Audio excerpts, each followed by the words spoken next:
j'aimerais partager avec vous quelques éléments concernant le projet et notamment les erreurs à éviter pour réussir un projet. Un projet, par définition, c'est l'image d'une situation, d'un état que l'on pense atteindre. C'est un peu comme un voyage, on part d'un lieu de départ pour arriver à une destination. Et la première erreur, à mon avis, qu'il faut éviter, c'est de ne pas savoir vers où aller. Ça paraît simple comme cela, mais bien souvent, on se lance dans un projet, on veut faire quelque chose, on veut mettre en place des choses, mais en fait, on n'a pas réfléchi, on n'a pas pris le temps de réfléchir vers où on va aller. C'est un peu comme partir en vacances, on est prêt, on a mis le bagage, on prend la voiture, on y va, mais après on se pose la question, mais en fait, où est-ce qu'on va? Donc la première chose à faire, c'est de savoir quelle est la destination finale. Et ce qu'on fait dans ces cas-là, d'abord, c'est une fois que le choix est fait, après c'est de marquer dans le GPS l'adresse de la destination. Et c'est la même chose pour un projet. Quelle est la situation finale que l'on souhaite atteindre? Quand on fait du sport, l'objectif c'est de se sentir bien. L'objectif c'est d'être bien dans sa peau. C'est peut-être perdre du poids, c'est d'être en forme, c'est d'avoir de la force et bien dans sa tête, dans sa peau, être bien physiquement. Et c'est la même chose. L'objectif, ce n'est pas de courir, ce n'est pas de faire 10 heures. Ça, c'est les moyens qu'on veut mettre en place. Mais l'objectif, c'est la situation finale. Si je lis la Bible, si je parcours la Bible, l'objectif, c'est ne pas d'aligner des mots les uns après les autres ou de se dire à la fin, ah ça y est, j'ai fini de lire un chapitre, j'ai fini un livre, j'ai fini la Bible. Non, l'objectif, c'est quel est le message dans cette Bible qui est pour moi. Qu'est-ce que Dieu veut pour ma vie? Qui est Dieu? L'objectif, c'est de mieux connaître la personne qui a écrit la Bible, qui a inspiré la Bible. L'objectif, c'est de connaître qui est Dieu, quelle est sa volonté pour l'humanité, quelle est sa volonté pour l'Église, quelle est sa volonté pour les enfants qu'il aime, pour moi. Quelle est la volonté de Dieu? C'est ça l'objectif. Quand on a des soucis parfois, on se pose des questions, mais qu'est-ce qu'on veut faire? Qu'est-ce qu'on va faire? Alors, on prend la Bible, mais on cherche, et on trouve, ah, voici la volonté de Dieu. L'objectif, c'est pas d'ouvrir la Bible et de tourner des pages. L'objectif, c'est de chercher la volonté de Dieu. C'est d'être des personnes qui connaissent la volonté de Dieu. Donc la première chose à savoir, c'est pourquoi on fait cela. Qu'est-ce qui est important pour moi? Quel est le véritable enjeu? Quel est mon désir le plus profond qui fait que je me lance dans quelque chose? Donc connaître la destination finale. La deuxième erreur qu'il faut éviter, c'est de ne pas se fixer un échéancier. On va partir en voyage, on sait la destination, mais quand? Il faut savoir quand, et quand on sait quand on veut partir, là on prend le billet, on fixe les dates, on pose les jours de congé et on y va. Ça arrive souvent qu'on fait des réflexions, on réfléchit et on est tout content parce qu'on a trouvé les destinations, on a trouvé quelque chose qui nous parle et qui nous donne envie. Mais bien souvent, on oublie quand est-ce qu'on commence. Quel délai on se fixe pour y arriver. Moi, ce que j'aime bien faire, c'est de choisir, par exemple, si dans le projet nécessite des actions répétitives, de fixer tout de suite des actions avec une fréquence définie. Par exemple, si on fait par jour, si on fait par semaine, par mois ou par trimestre, ça nous donne tout de suite la possibilité. Se fixer aussi un délai. Combien de temps on veut y arriver? Est-ce qu'il nous faut un mois? Est-ce qu'il nous faut une année pour y arriver? Je conseille toujours d'y aller par étapes.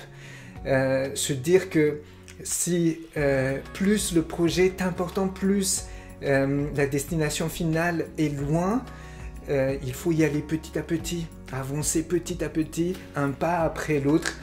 Et à ce moment-là, on regarde la progression au fur et à mesure qu'on a avancé. On se dit où est-ce qu'on en est maintenant? Qu'est-ce qu'il nous reste à faire? Est-ce qu'il faut changer? Est-ce qu'il faut réajuster? Mais toujours se fixer un échéancier, remplir les calendriers. Et comme ça, on sait si on a le temps, on a les moyens pour le faire.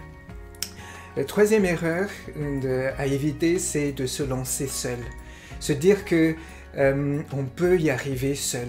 On peut, il y a toujours des gens qui arrivent à faire quelque chose seul. Mais seul, on peut aller vite, certes, mais à plusieurs, on peut aller plus loin et on peut tenir la route. Et c'est ce que tout le monde conseille. Après, il y a plusieurs personnes qui peuvent intervenir dans un projet. Il y a des personnes qui sont là, pas forcément en action directe, mais ils sont à l'extérieur. Et ces personnes sont très importantes parce que ce sont les conseillers, ce sont les personnes qui peuvent nous aider à savoir si nous sommes sur la bonne voie, s'il faut réajuster certaines choses. Ça peut être des personnes qui nous accompagnent, des mentors, ça peut être des personnes qui sont des sponsors, ça peut être aussi des personnes qui prient pour nous, qui nous encouragent et qui demandent Dieu d'intervenir tout au long de ces projets. Il y a des personnes aussi dans le projet qui agissent directement. Et ce qui est intéressant, c'est de savoir quel est le rôle de chacun. Quel est mon rôle à moi? Est-ce que je serai le leader? Est-ce que je serai le manager? Est-ce que je serai un acteur? Est-ce que je serai un soutien, une aide? Et qu'est-ce que je fais dans le projet? Et en fonction de mes capacités, de mes disponibilités, je réfléchis aussi, je cherche les personnes qui sont autour de moi, qui peuvent et qui partagent les mêmes valeurs, qui partagent le même objectif et qui se dit qui va faire quoi. Et ensemble, on se complète. Il y a des personnes qui sont plus bons au niveau de l'administration, au niveau de la gestion du temps, gestion de l'évolution du projet. D'autres sont plus visionnaires, d'autres sont plus actifs, plus manuels, plus agiles de telle ou telle manière. Donc c'est à nous de réfléchir qui forme l'équipe et qui ferait quoi. La quatrième erreur, c'est abandonner trop vite. Parfois, ça arrive qu'on réfléchit à un projet, on est motivé, mais on se rend compte qu'on n'a pas les moyens. On n'a pas les personnes, on n'a pas les capacités et on abandonne tout de suite. On regarde les autres et on dit, mais ils ont ceci, ils ont cela, ils ont toutes choses, ils ont l'argent, mais nous, on n'a rien et on abandonne. Parfois, pour arriver à un projet, il y a plusieurs moyens. On peut arriver d'une destination à l'autre avec n'importe quel moyen. On peut y aller à pied, en voiture, en vélo. Et il faut s'adapter avec les moyens qu'on a. Et peut-être ne pas abandonner tout de suite, mais réfléchir avec les moyens qu'on a, qu'est-ce qu'on peut faire, ou réfléchir différemment pour arriver à cet objectif, quels moyens on a exactement, et on met en place ces moyens. La dernière erreur que j'aimerais partager avec vous, que je pense qu'il faut vraiment éviter, c'est de faire de Dieu la personne qui est là juste pour bénir nos projets.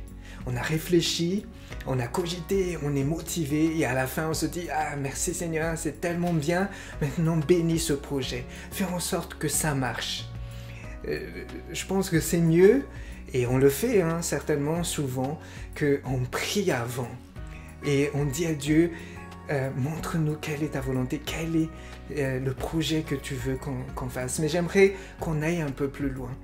C'est-à-dire que dans les projets, en fait, Dieu n'est pas là simplement pour nous inspirer. Il est là aussi pour faire avec nous. Non seulement pour nous laisser faire, mais c'est lui-même qui le fait. Rappelez-vous de ce psaume 127, quand il dit « Si ce n'est le Seigneur qui bâtit la maison, ceux qui la bâtissent travaillent inutilement. » C'est-à-dire qu'en fait, on ne travaille pas seul. On ne travaille pas et Dieu regarde et nous bénit. Non, c'est Dieu qui fait, c'est Dieu qui bâtit, c'est Dieu qui est en plein dans l'action du projet. Et Jésus dit aussi, si vous ne demeurez pas en moi, vous ne pouvez porter aucun fruit. Celui qui demeure en moi, en qui je demeure, portera du fruit en abondance, car sans moi, vous ne pouvez rien faire. En fait, c'est une illusion de penser qu'on peut faire quelque chose, mais sans Dieu. On peut certainement le faire. Il y a beaucoup de gens qui font autour de nous des choses sans connaître Dieu, sans Dieu, certes. Mais dans le cadre de l'Église, dans le cadre de la vie avec Dieu, dans le cadre de quelque chose qui est meilleur que ça, Dieu veut être actif avec nous. Il ne veut pas simplement celui qui regarde, il veut aussi celui qui fait avec nous. Ce qui est extraordinaire, c'est que Dieu lui-même, il connaît les projets. Jérémie chapitre 29, verset 11, vous connaissez certainement ce texte qui dit « Car moi je connais les projets que j'ai conçus en votre faveur, et c'est Dieu qui parle. Ce sont des projets de paix et non de malheur, afin de vous assurer un avenir plein d'espérance. » Dieu connaît les projets que lui-même il a conçus en notre faveur. Et ce qu'il veut, en fait, c'est que nous puissions rentrer dans ce projet. Il a déjà lancé les choses. Et c'est à nous de rentrer dans ce projet. Vous vous rappelez certainement de l'histoire du peuple d'Israël, de l'histoire de Moïse quand ils étaient en Égypte. Et vous connaissez l'histoire au début du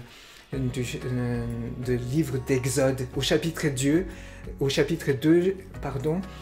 Moïse veut délivrer le peuple. Et comment il a fait? Par lui-même, par sa force, c'était un bon guerrier, et il a essayé de supprimer les personnes qui font le mal.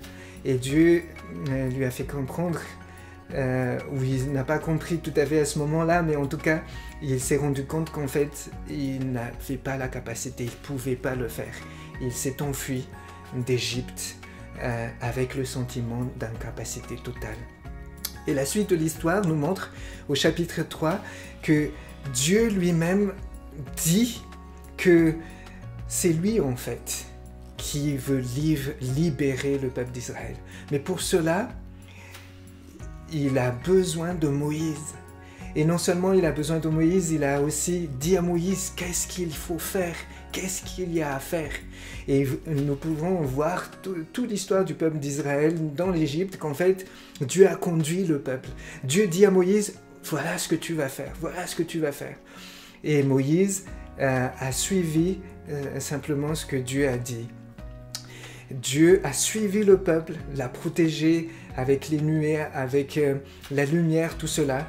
Mais il l'a fait avec Moïse, avec Aaron et avec les autres personnes qui étaient avec eux. Mon souhait vraiment, c'est que quand nous concevons nos projets, quand nous réfléchissons qu'est-ce qu'on va faire, quel est le projet qu'on va faire dans l'église, dans les départements et même dans notre vie personnelle et dans les départements ou ministères de notre église, c'est que nous puissions savoir d'abord quel est le projet de Dieu. Que nos prières soient ça. Qu'est-ce que tu veux? Et ce qui est extraordinaire, c'est que lui, il sait la destination finale. Il sait aussi quel est le moyen à mettre en place pour cela. Il sait qu'il veut faire de nous des gens qui soient animés par l'Esprit de Dieu, des gens qui rayonnent l'amour. Il veut que nous soyons des gens qui rayonnent la joie, la paix. Il veut que dans nos églises règne la patience, que dans nos foyers règne la bienveillance, que nous-mêmes nous soyons confiants et que nous ayons la confiance dans notre couple et que nous soyons maîtres de nous-mêmes. Et tout cela, il dit aussi comment y arriver. Il a mis tous les moyens en place pour que nous puissions y arriver. Et donc, notre rôle à nous, c'est de savoir Dieu, qu'est-ce que tu veux faire? Et tout comme à Moïse, Dieu s'adresse à nous aujourd'hui. Non, peut-être pas avec des paroles qu'on entend directement dans notre tête ou dans l'atmosphère comme cela, mais il nous le dit à travers la parole, il nous éclaire par l'esprit, et ça vient dans notre esprit, certes, mais il nous le dit aussi à travers des personnes qui sont autour de nous. Et mon souhait, vraiment, ma prière, c'est que nous puissions rentrer dans ce projet de Dieu. Que Dieu nous montre quelle est la destination finale. Qu'il nous montre même aussi quelle situation nous nous trouvons aujourd'hui. Et enfin, quels moyens pour y arriver. Que Dieu bénisse chacun d'entre nous, qu'il nous dirige dans nos projets et qu'il nous guide. Amen.